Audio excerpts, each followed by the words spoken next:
There you go. Maybe use that posture. Yeah, that's easy to say while I'm sitting on a damn Desert Storm stool. We sitting on the same stool. I know I got a little more padding in you, but it's okay. God, bone to metal here.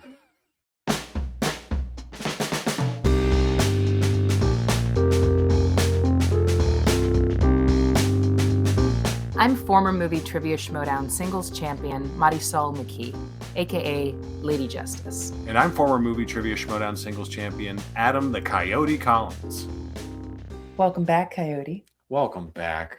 I missed you. I missed you too. It's been quite a year for Champs on Film.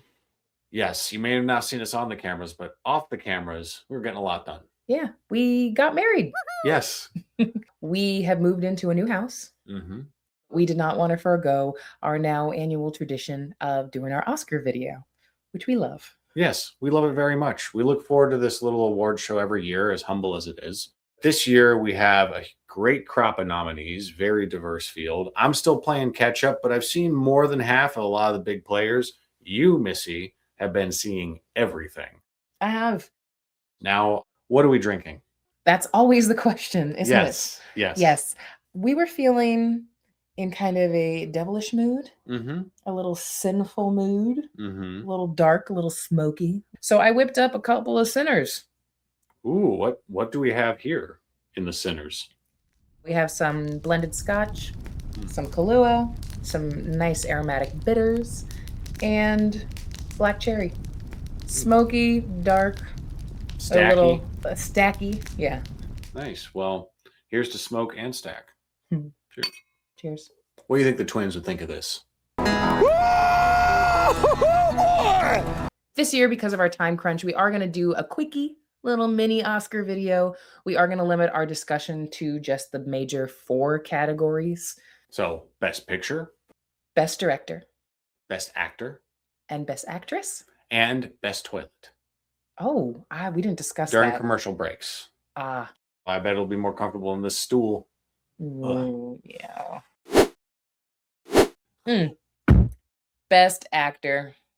Because of Michael B. Jordan's win at the Actor Awards going into Oscar night, it's now become this two-legged race between Michael B. Jordan and Timothée Chalamet, or at least that's what the press wants us to believe. If I had my way, if I was an Academy voting member, I would vote absolutely for Ethan Hawke. His performance in Blue Moon, that is an actor's movie. It is a single setting, one night in Miami type, My Dinner with Andre type kind of film. And Hawke just eats it up from start to finish. He goes through the whole spectrum of emotions. He goes through pettiness, bitterness, unbridled romanticism, longing, regret, humility. I want to not rule Ethan Hawke out of this category.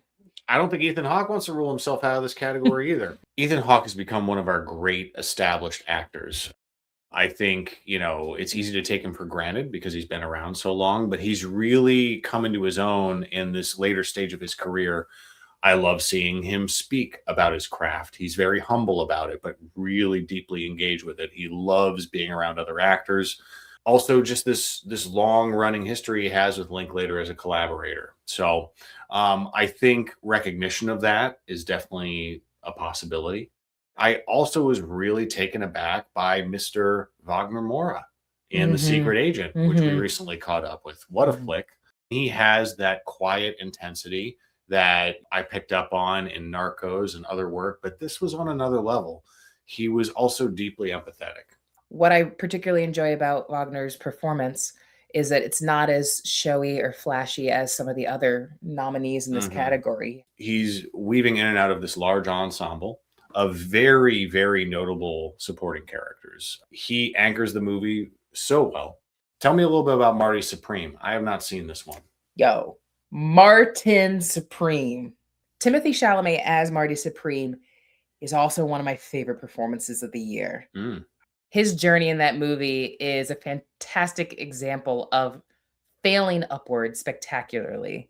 And I think that Chalamet nails it. In the same vein of a work like King of Comedy, but much stronger than something like Joker, As someone who hasn't seen Marty Supreme, I pick up on pretty strong egotistical vibes from this character. Oh, yes. Is that safe to assume?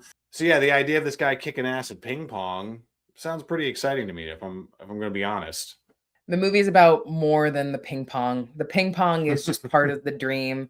It's about the hunger and the chasing the dream and the sacrificing every part of yourself, even your well-being and your dignity, to just achieve that dream no matter what, even if every possible force in the cosmos is stopping you from doing it. So that energy, you combine that with Safdie's anxiety-inducing tendencies and screenplay. It's a beautiful marriage of an ambitious performer with a confident director. I don't disagree with your logic behind Marty Supreme. I personally am really excited about Michael B. Jordan's chances here. I think it's a very special movie for a lot of reasons. This is particularly exciting because I think Michael B. Jordan and Timothée Chalamet are, I think, two of our biggest young A-list actors that we have right now in Hollywood. Names that everybody knows. My mom knows. My dad knows both of them. All right. These guys have made it, and they're going head to head. Michael B. Jordan also has this long-running track record with Ryan Coogler at this point. Mm-hmm. And I think Sinners is the culmination of their shared talent in a lot of ways. Yeah. Michael B. excels at playing dual roles, making those two twin brothers that he plays in Sinners very distinct from one another. At the beginning, yeah, it's confusing because they're identical, but very quickly through that first act, I know these two men are so distinct, and that is in no shortage of his fantastic performance. It's not the one I would put in first, but if he walks away with Oscar on that night, I am going to be so happy for him, and I'm not going to have any complaints.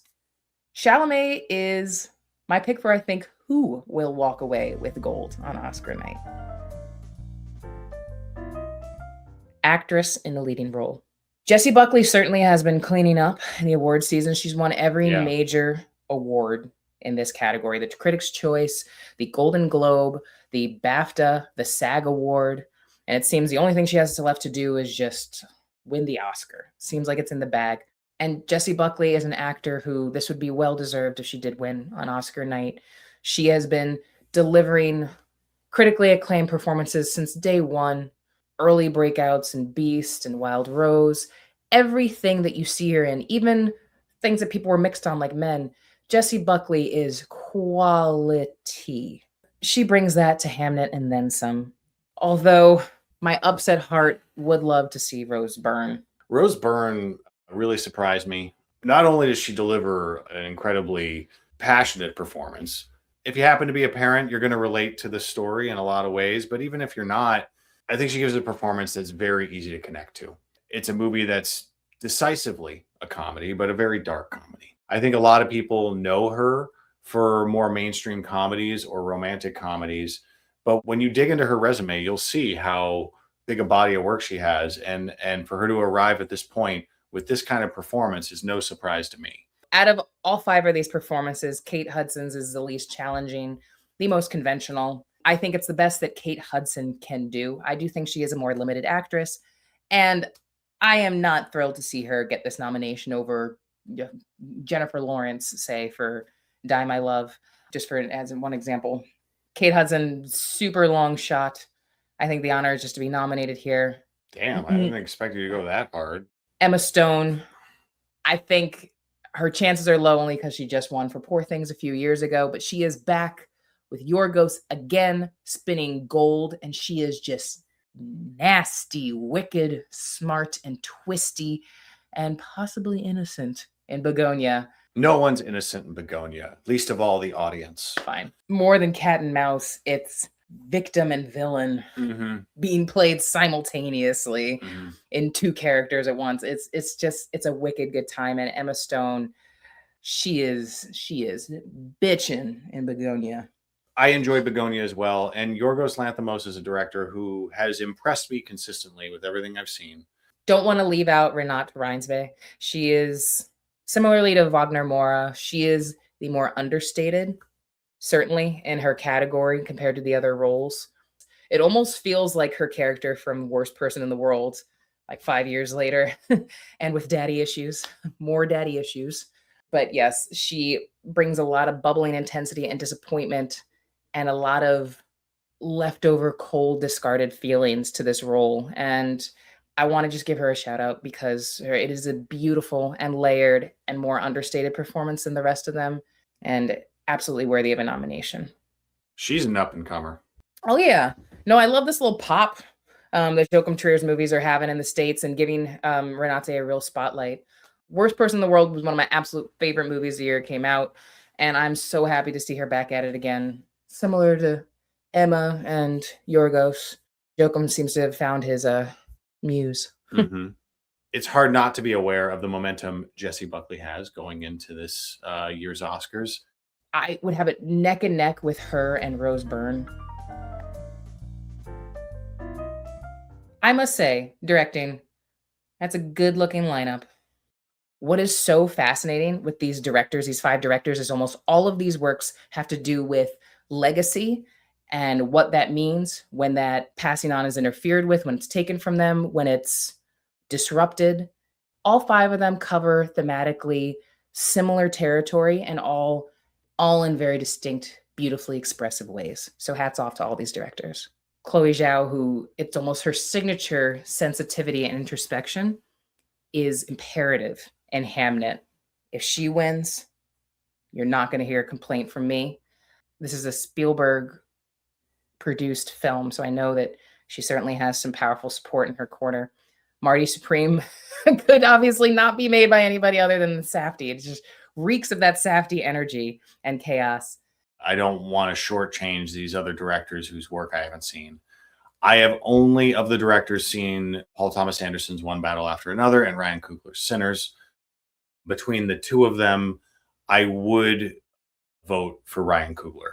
I am trying to think of a director. I know we all like to say the next Spielberg, and I don't mean literally Spielberg in his voice and his role in the cinematic landscape. I just mean a director that captures the hearts and minds of a wide group of movie-going audiences and also can bring critical acclaim and artistic merit to their films in a very fleshed out way. And we saw Christopher Nolan get rewarded with this a few years ago. And I think that Ryan Coogler has absolutely picked up that mantle and become one of those steadfast directors in that regard in our mainstream movie going landscape. This is just a pinnacle of his work here with Sinners. Coogler set a very important precedent as a filmmaker in terms of, you know, the way he sewed up the rights to this movie. I'm not saying that earns him Best Director, but I'm saying I just think for him to have swept in and create something that is an original movie, to also set it up in a way where he retains the creative rights to it, I think that is an important precedent to set in the industry. And you compare that to One Battle After Another, which is also very well directed. I think Paul Thomas Anderson can direct movies in his sleep. But I think compared to some of his other films, There Will Be Blood is an obvious example. But, you know, we've discussed Boogie Nights, The Master, and a few others. I think Paul Thomas Anderson has been up to the plate many times. He definitely deserved it and was up against behemoths in terms of No Country for Old Men and Titanic. That is tough competition, but he's up against tough competition again. Mm-hmm. I think this deserves to be Ryan Coogler. Between him and Jordan Peele, I think it's a special moment in film history to have these Black directors at the top of their game in terms of mainstream success. And I think that is encapsulated beautifully with what Ryan Coogler has done here with Sinners. All right, Best Pictures, baby. Marry one, kill one, F one, go. Baby, I don't know. F1, Dads of America Unite. Look, there's a lot of great stuff here, and I want to get a chance to highlight some of the other stuff other than the major ones that people have been talking about.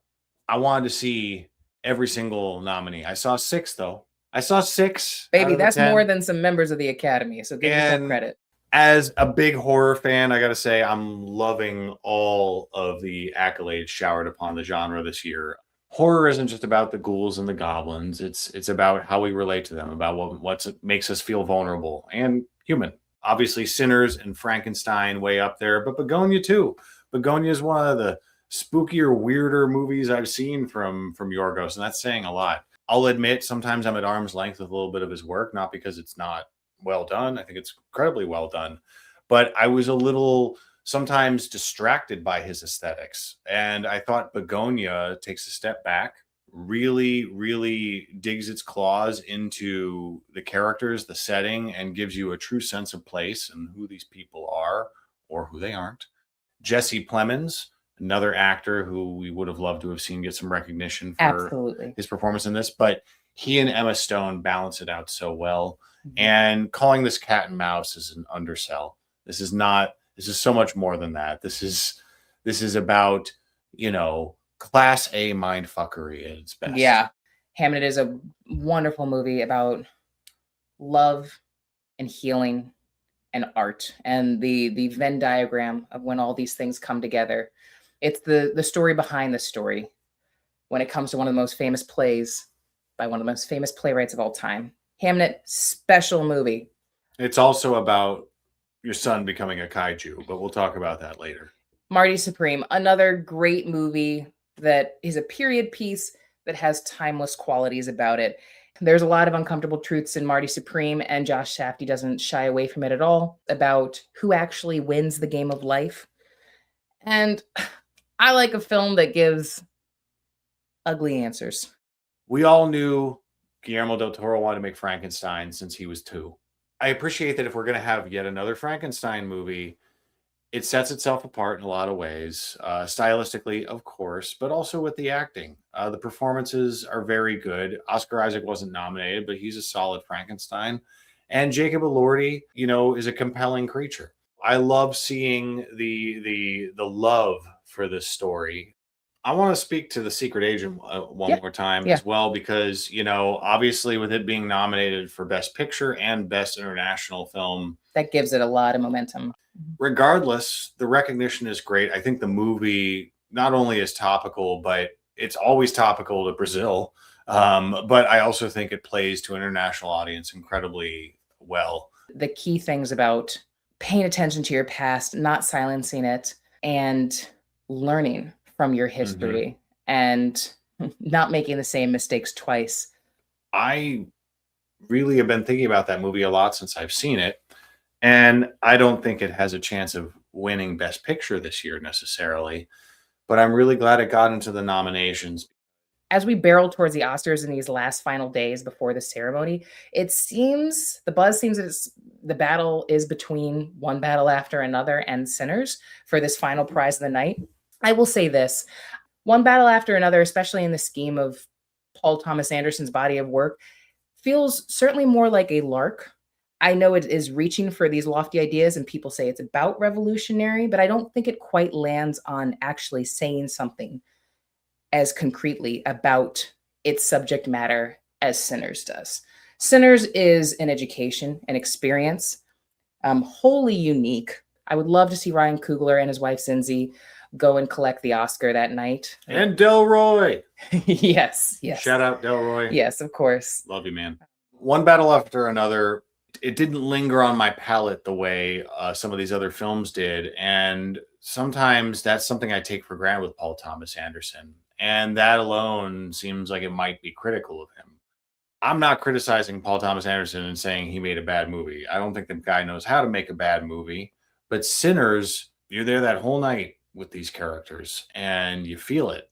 When I walked away from that movie, I was like thinking to myself, Ryan Coogler has done something that will not be forgotten. And that doesn't happen every year. I'm also humbled by the fact that that guy is like from our generation. It blows my mind. Let's go, Ryan Coogler! That was it, of course, for the major four. But we won't deny you our lovely picks in the other categories. So real quick, here's a quick blow through of our should wins and will wins for the remaining categories.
You excited to be back, baby? Yes, I'm excited to be back. Good. You know, there's going to be a lot to unpack after we actually see the ceremony, as always. We're going to catch the Oscars this Sunday. I might make a couple more sinners. We made our picks, but I'm going to be impressed no matter who wins on Oscar night. When F1 sweeps everything. Where can the good people find us in the meantime? Letterboxd, YouTube, Instagram, at Champs on Film, at Marisol_Miraya, and at Eisenthor. Please follow us for increasing levels of relevance. Amen. Thanks for joining us. Thanks for being in our new space. Cheers. Cheers.